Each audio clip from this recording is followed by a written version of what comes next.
të cilët kërkojnë mirëbesim dhe kërkojnë siguri juridike, e që vjen nga nënshkrimi i marrëveshjes, e që vjen nga tërheqja e letrës së zonjës Brnabić, e cila së kohë ishte kryeministre, tash është kryetare e kuvendit në Serbi, dhe e cila me datën 13 dhjetor 2023, merrni me mend, 27-shës së Bashkimit Evropian i tha që Serbia nuk e respekton integritetin territorial të Kosovës.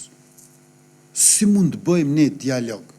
Si mund të kemi zbatim të marrëveshjeve? Si mund të kemi mirëbesim nëse dikush të thot publikisht dhe lë zyrtarisht me letër të shkruar që nuk ta respekton integritetin territorial.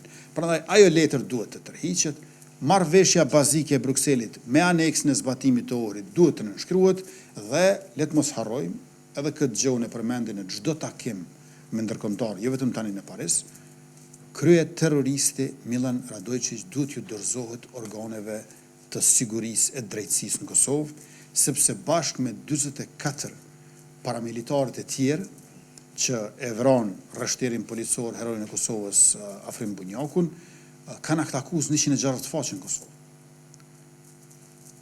Pra, ne kemi në Kosovë një proces gjyqësor që po pret të filloj. Dhe a duhet fillojnë mungesë, kur ne dim ku është ai person? Pra, për neve është e kuptueshme që duhet fillojnë mungesë një proces kur nuk e dim ku është personi.